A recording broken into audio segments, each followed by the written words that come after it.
Thank you, David. I think I figured out the trick.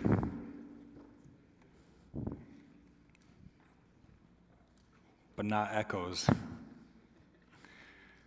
The ladies are very gentle with their Bibles. The men just go for it.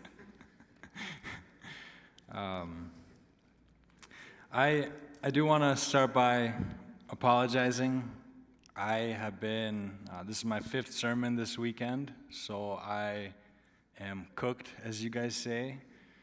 But I do want to still ask God that He would focus all of my energy so that we can faithfully look at His Word and take something for ourselves. Open up your Bibles to Mark 14.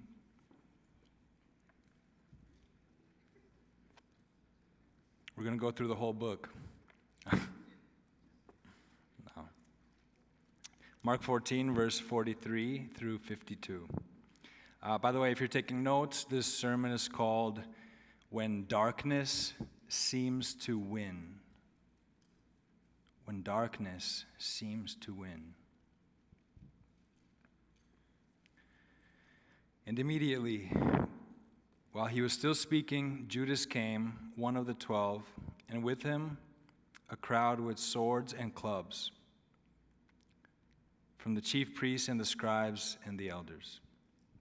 Now the betrayer had given them a sign, saying, "The one I will kiss is the man. Seize him and lead him away under guard." And when he came, he went up to him at once and said, "Rabbi," and he kissed him. And they laid hands on him and seized him. But one of those who stood by drew his sword and struck the servant of the high priest and cut off his ear. And Jesus said to them, "Have you come out as against a robber with swords and clubs to capture me? Day after day I was with you in the temple teaching, and you did not seize me. But let the scriptures be fulfilled." And they all left him and fled. And a young man followed him with nothing but a linen cloth about his body. And they seized him, but he left the linen cloth and ran away naked. What a passage to go over, huh? If you're taking notes, I want you to write down the 3 parallel passages. This is a recorded event that we see in all 4 Gospels. So in Matthew 26, verses 47 through 56. So Matthew 26, 47 through 56. Luke 22, 47 through 53. Luke 22, 47 to 53. And then John 18, and this is a big one. John 18, verse 3 through 11. I want to quickly point out some differences between these accounts. Like if I ask some of the teens who are here from camp, like what do you guys remember about camp? They're going to have bits and pieces of the same story, the same event. And likewise, Mark records a specific perspective that he has. In Matthew 26:50, Jesus actually says to Judas, "Friend, do what you came to do." Friend, do what you came to do. That's verse 50. And then later he says in verse 53, "Do you think that I cannot appeal to my Father, and He will at once send me more than 12 legions of angels?"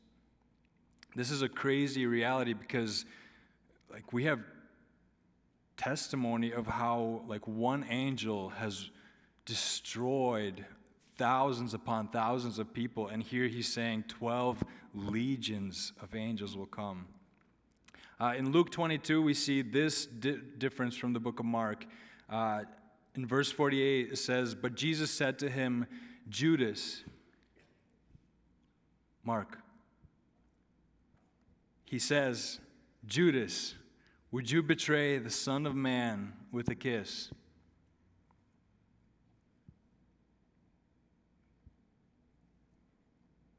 Would you betray the Son of Man with a kiss? The person he called friend, do what you came to do. He asked him, would you betray the Son of Man with a kiss?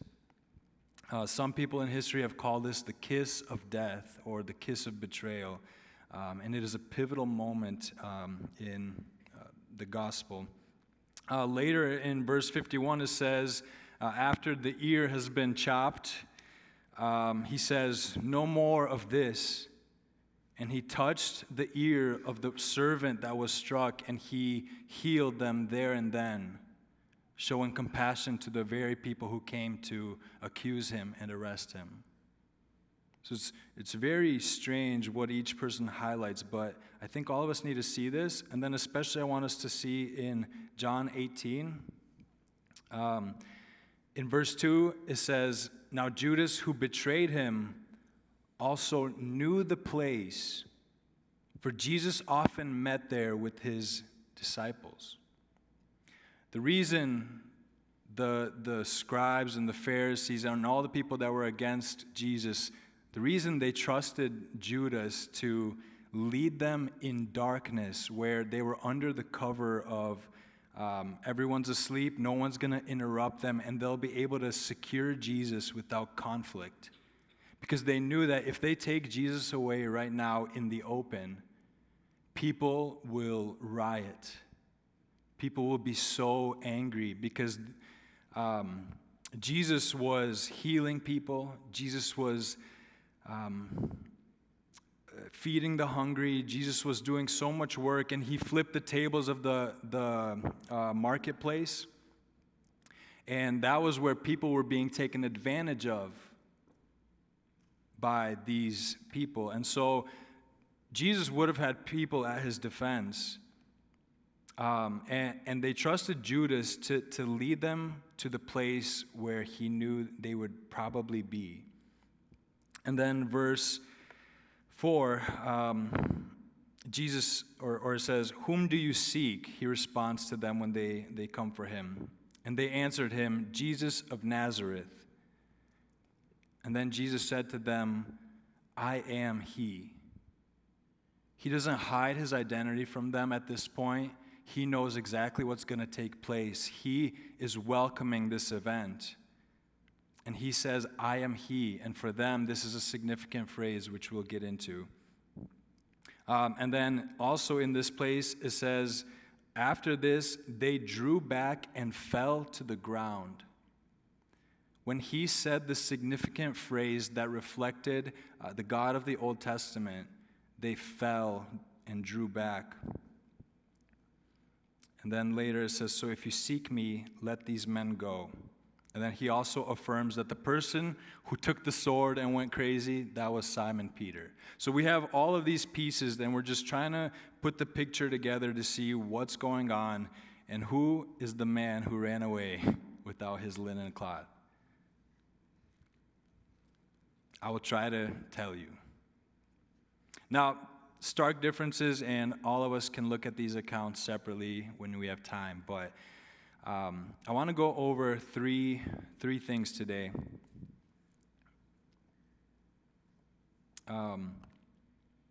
Looking at the whole scope of this passage, and before we do the three outline points, I want us to consider a statement to contemplate throughout this whole message, this whole passage.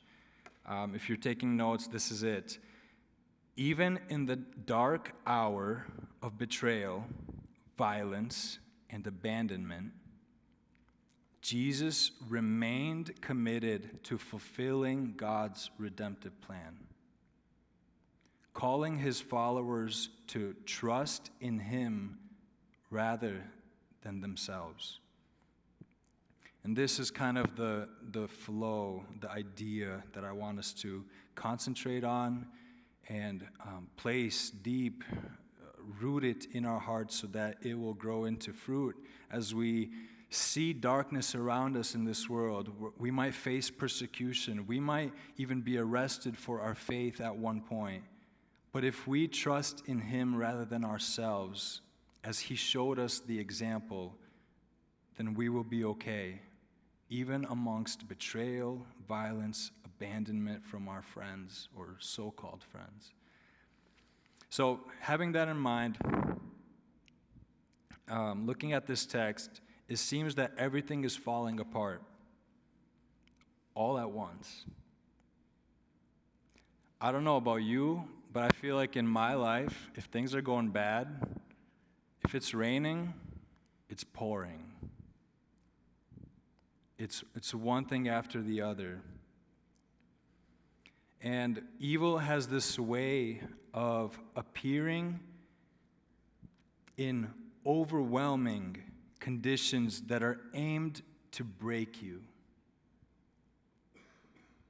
Satan wants to attack your friend group.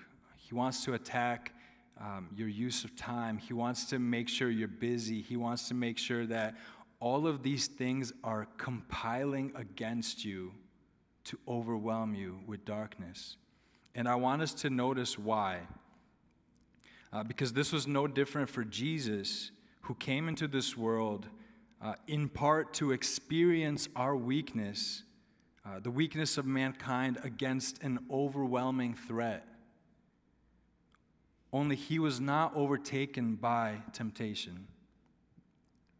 So consider the drastic measures of darkness at work to tempt Jesus to give up on his commitment to humanity. He prayed in the Garden of Gethsemane, and all of his friends abandoned him. And that was just the first step.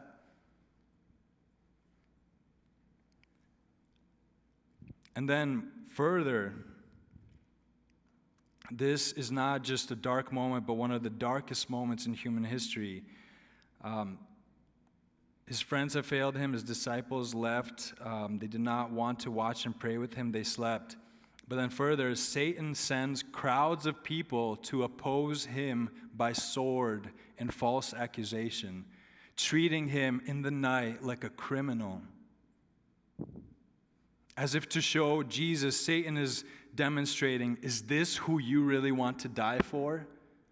The people who are coming to accuse you and kill you?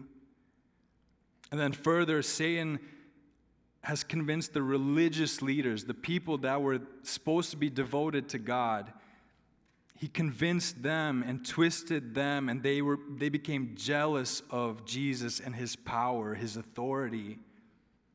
And he convinced them, and he even convinced one of Jesus' close disciples to reject and betray him. And so it is not Rome or the rest of the world that is contemplating the destruction of Jesus. It is his very own people who were supposedly supposed to meet him as he came into the world and honor him as God and follow him. Instead, they wanted to destroy him and keep their authority over mankind and show themselves as the law keepers and the people who are good. And so Satan uses even the people close to Jesus, and he's again asking this question: is this really the people you want to die for? Are they worth dying for?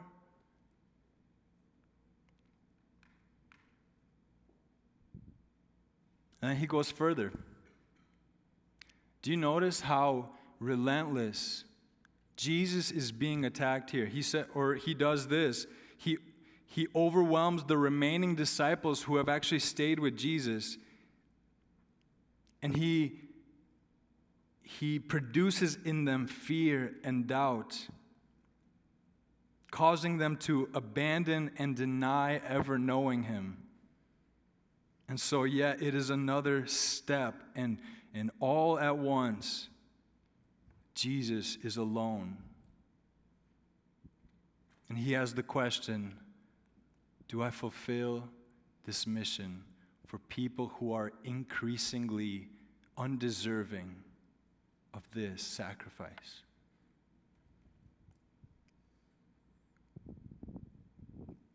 In this dark reality, all of redemption hinges on this choice to be made for a people like us.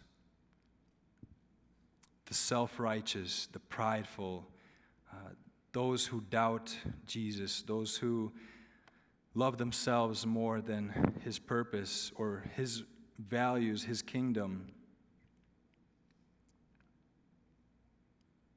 And so if Jesus is asked, why would you want to drink this cup of suffering and wrath for people who don't deserve it?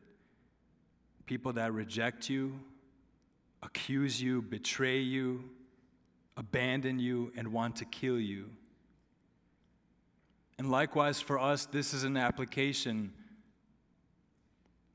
as those who have been saved by the grace of God, those who have become missionaries, ambassadors of heaven. We are called to love in the midst of this dark reality. Mark is revealing to future disciples that nothing happens outside the sovereign purpose of God. Although it seems like God is not in control and evil has the upper hand, Jesus is steadfast in his faithfulness, and he calls us to be like him in this manner, knowing that he is giving up his life for unworthy enemies. He wants us to have the mind of Christ and do this too. But we are not like him, and so we must completely depend not on our courage, not on our strength, not our resilience or anything else, but on the Savior who, in the midst of trial like this, endured for the joy of the cross at the end when he would be able to save his people. He does not have trusted friends, devoted followers, or courageous partners. He has a faithful Father, perfect love, and a commitment to his word. So the 3 points I want to go over, if you're taking notes, verses 43 to 46, the first one is Jesus welcomes the ironic betrayal. And I'll get into why it's ironic, but Jesus welcomes the ironic betrayal.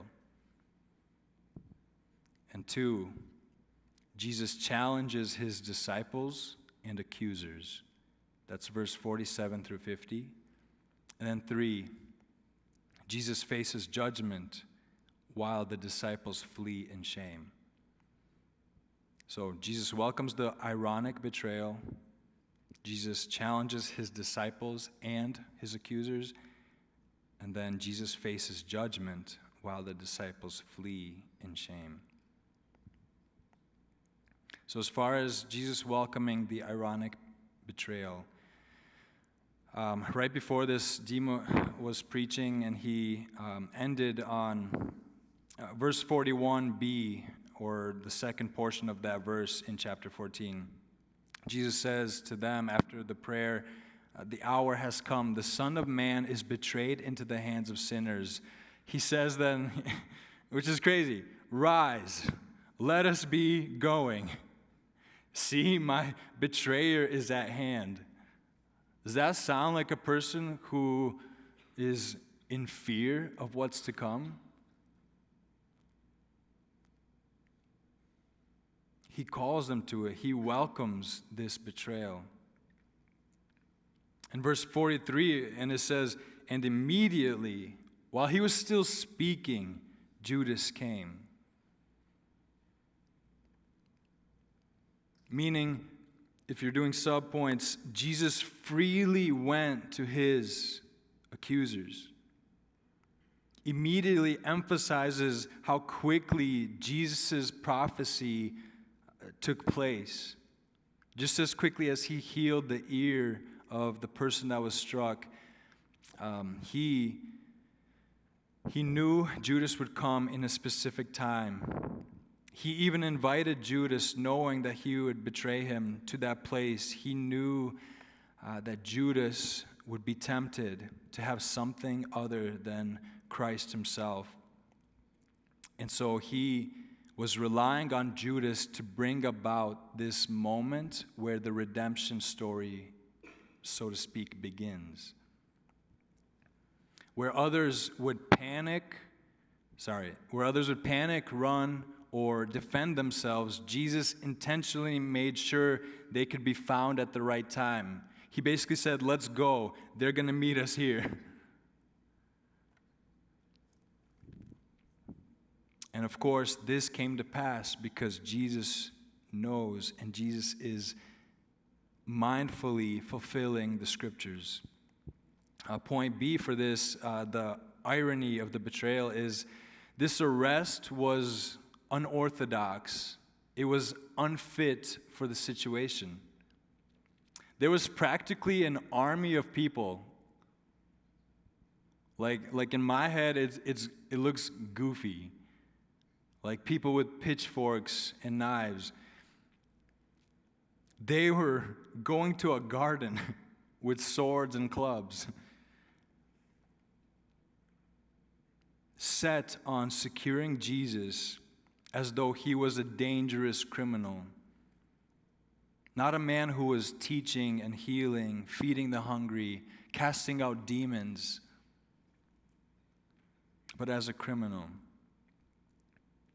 And so it is ironic. It's ironic that it took place at night in order for them not to stir up the crowds who, when Jesus came to Jerusalem, they were crying out, Hosanna, meaning like, save us, deliver us. They recognized who this was, the Messiah, although they had a false coronation of him because they thought he was going to conquer Rome and build an army and all this other stuff. But these people saw the unrest that Jesus caused, and so they, instead of going and confronting him when there's daylight, they schemed and made this plan to catch him.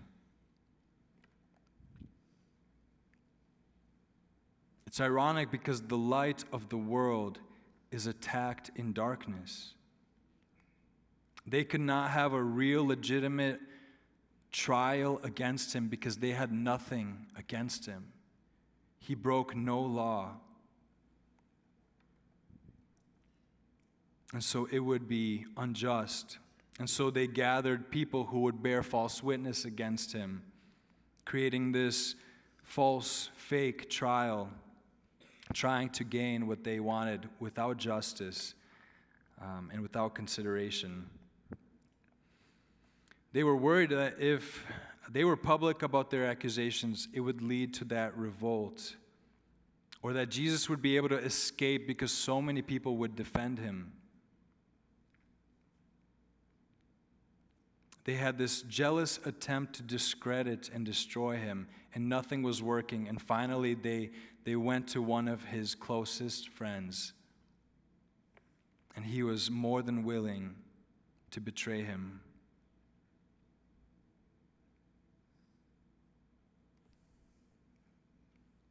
During the day, these people were the people who were teaching.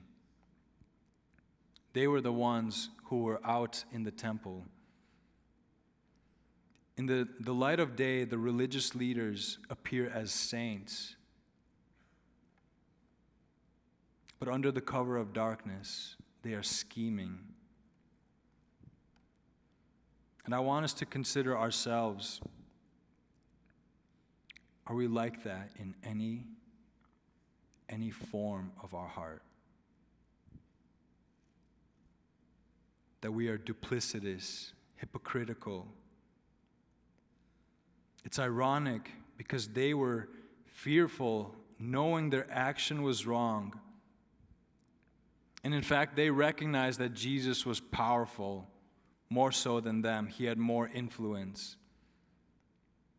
In John 18, going back to that other section, when Jesus said to them, I am he, and they drew back and they fell to the ground.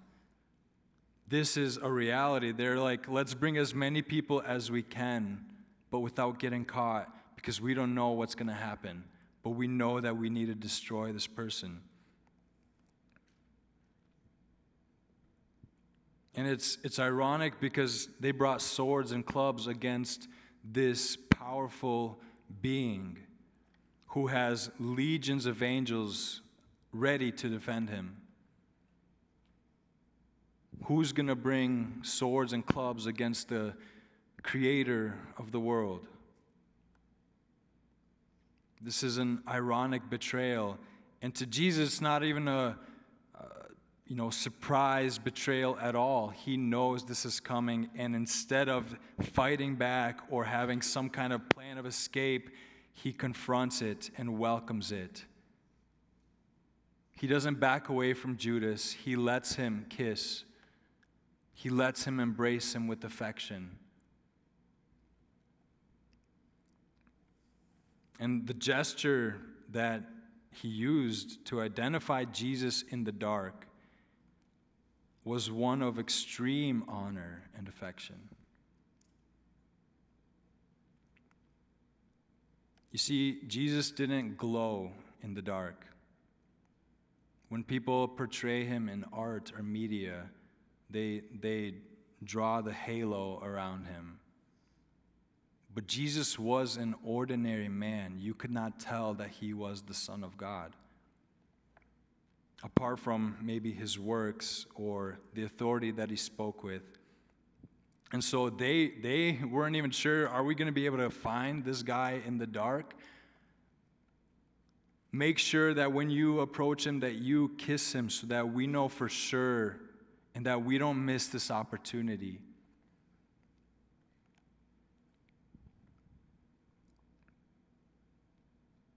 Judas calls him here Rabbi. And it is ironic because that is a form of respect.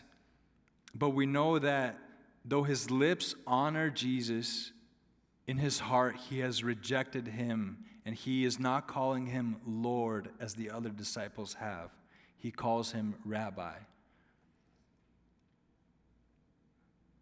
And so, disguised as a friend, the betrayal reveals Judas's hypocrisy as someone who was indistinguishable from the 12.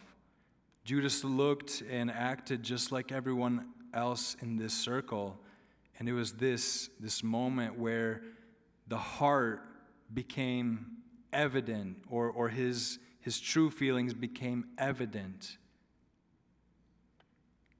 And this is that moment that we all need to fear in our lives, in our hearts, in our ministry, because even ministry becomes an idol for us.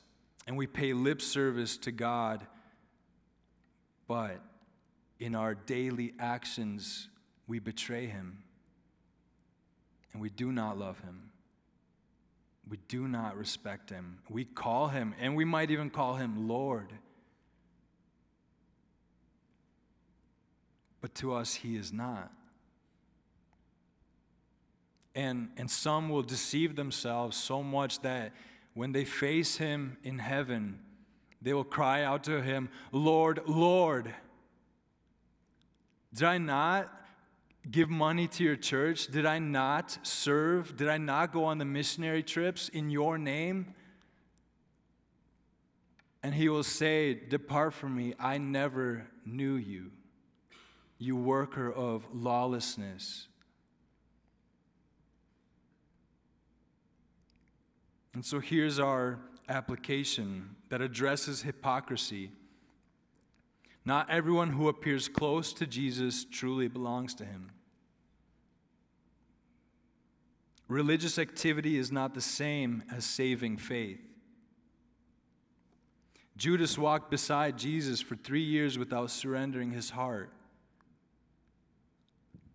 The greatest danger is not merely opposing Christ openly, but pretending to follow him while loving something else more. Jesus was not dodging and panicking through his ministry, but rather awaited the right time in order for the scriptures to be fulfilled.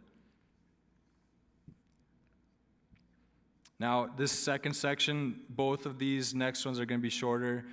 Jesus challenges his disciples and his accusers. Verse 47 through 50.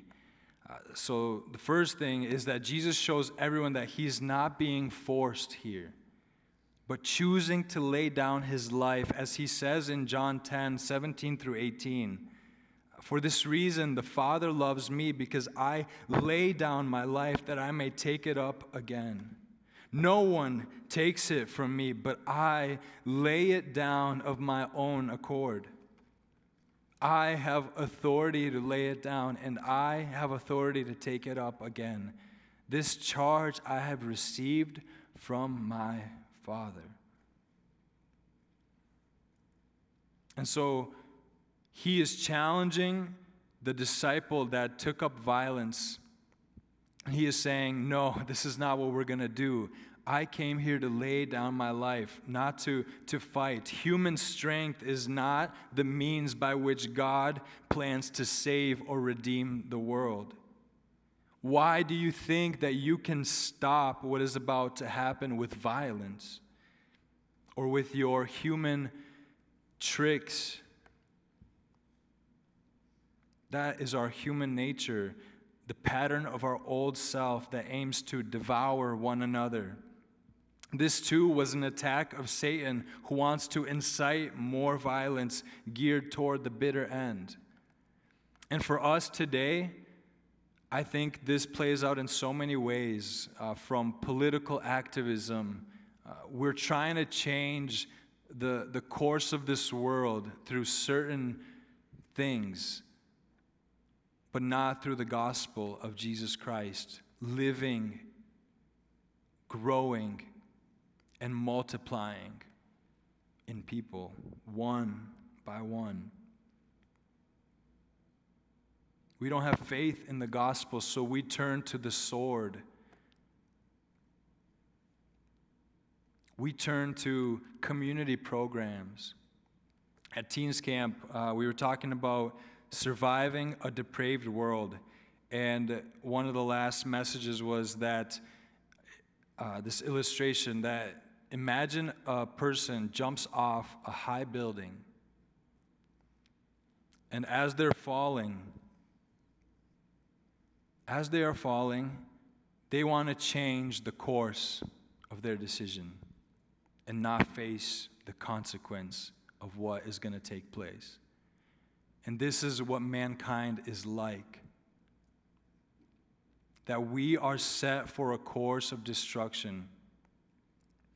And we will not fix it by trying to turn the world this way or that way with our ideas and our human wisdom.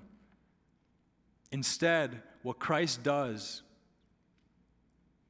is he takes the penalty of that fall so that you do not have to feel it.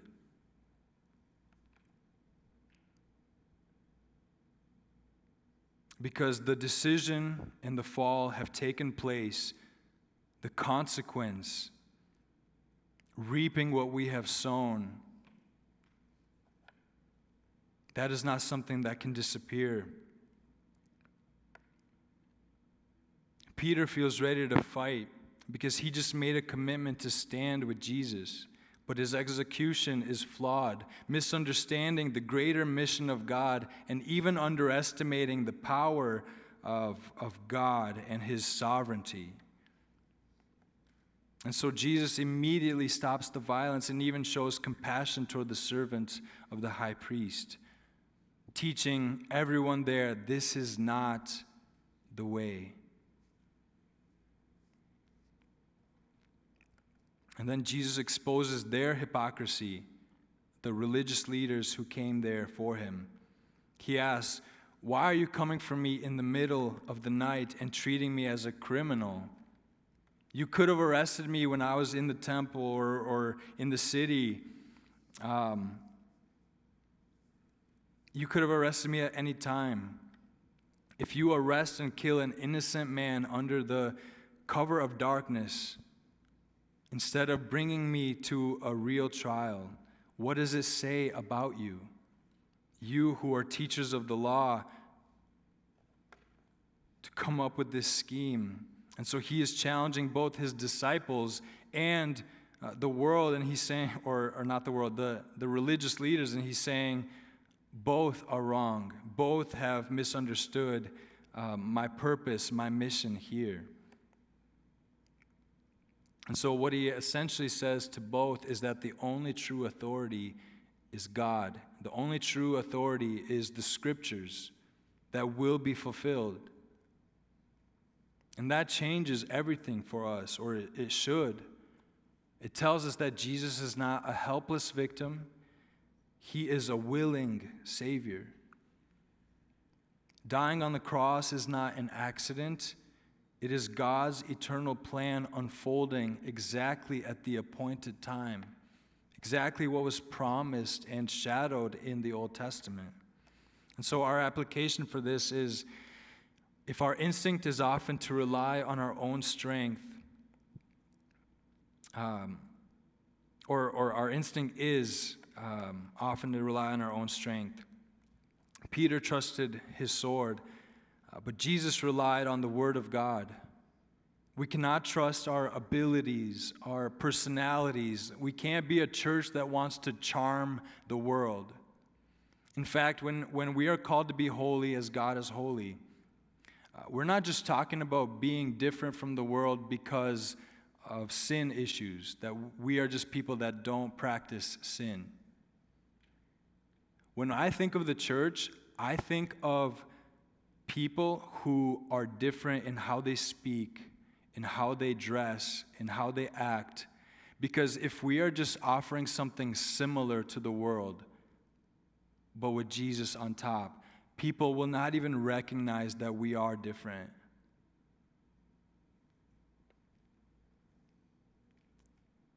It is not anything that we will change the world through, not financial influence, only the sovereign plan of God. And God is working to change us day by day to reflect Christ. God's kingdom advances not through human power, but through obedience to God's will. Victory, as Jesus has shown, comes through surrender and not self-reliance. Lastly, this man that fled. I don't know who this man was. But I call this section, Jesus Faces Judgment While the Disciples Flee in Shame. This person was probably in linen cloth without undergarment because he probably saw this commotion. There is a theory that before Judas came to the garden, he came to someone else's place, and with the big army that showed up, this person quickly got dressed, and they came and looked, and they knew Jesus and all these things. So there's a lot of theories about this, but we don't know for sure, and Mark is the only account with this. But there is an important principle here to learn. The young disciple would rather risk nakedness than be caught with Jesus. Mark is painting this picture of total panic. It says all of the disciples left and fled. And he even highlights this one moment. And the reason for this, I believe, is to show how the shame of what is taking place is complete. It is total abandonment, shame in knowing Christ. And it is a reminder for us, even back to Genesis after the fall, the first thing that Adam and Eve really felt in their guilt, in their fallen nature, was their nakedness. They could not hide from the holy, perfect righteousness of God. And so they wanted some kind of cover.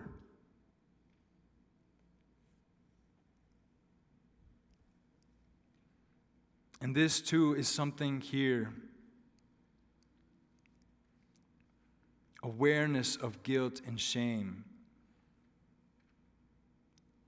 This is an uncomfortable awareness.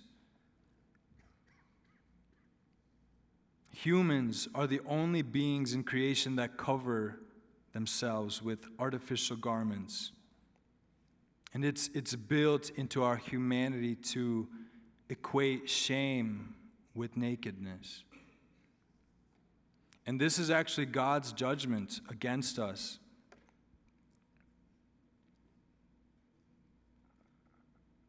He exposes us. He exposes our weakness. The only way we can ever stand in the sight of God is if we have the clothing of Christ that covers us. And no matter what we do, we will never find something that will make us righteous before God.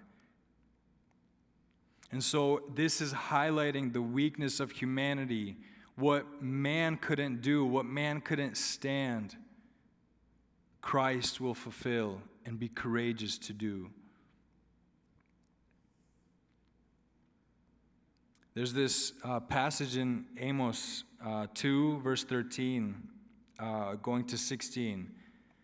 And I just want to read it to you. This was a judgment for Israel. Chapter 2, verse 13. Behold, I will press you down in your place as a cart full of sheaves presses down. Flight shall perish from the swift, and the strong shall not retain his strength, nor shall the mighty save his life. He who handles the bow shall not stand, and he who is swift of foot shall not save himself, nor shall he who rides the horse save his life. And then verse 16, and he who is stout of heart among the mighty shall flee away naked in that day, declares the Lord. And basically what he's saying is Israel is going to feel the judgment of God, for they have forsaken him, and they have taken for themselves and woven cisterns that are not able to hold water. They have created for themselves idols, and they have betrayed God, turned from his word, turned from the truth. And then he says, there will be no one who is mighty against my judgment. No one who will be swift to escape it. No one who shall be able to stand. And the mighty shall flee away naked in that day. And so notice the contrast. Everyone else runs, Jesus stands. Everyone seeks self-preservation, Jesus walks toward the cross. Everyone abandons him. He refuses to abandon the mission. The faithfulness of our salvation ultimately rests not on our courage or the disciples' courage, but on Christ's obedience to fulfill the necessary steps of salvation. And this is our hope. And so, application for this, I want us to know that every believer fails. All of us know what it's like to fail, to not have courage to share the word, to not be like Christ in every manner. But that is because our hope does not rely on us. We have made promises we cannot keep.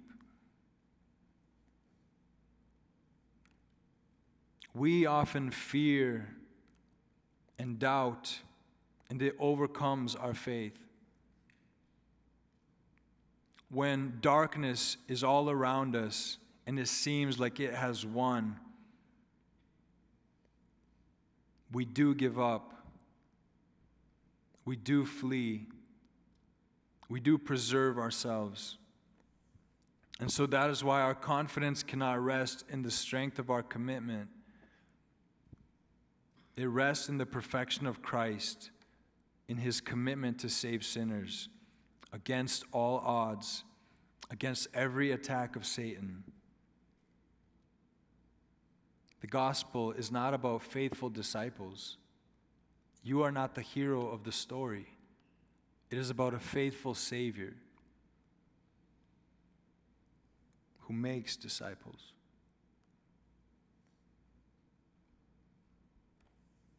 I'm going to call the worship team up.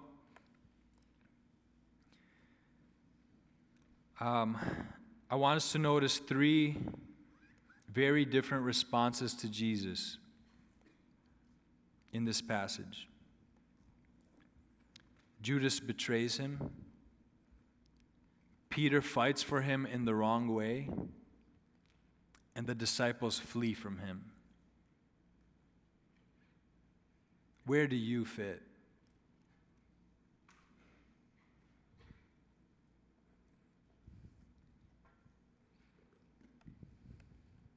Judas betrays him. Peter fights for him in the wrong way. The disciples flee from him.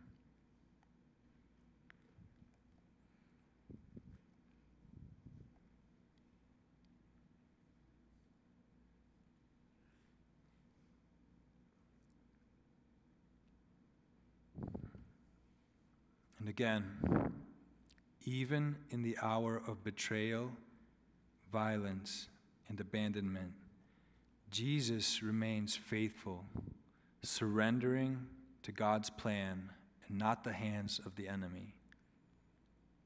I think all of us have an obstacle today where God is calling us to be obedient,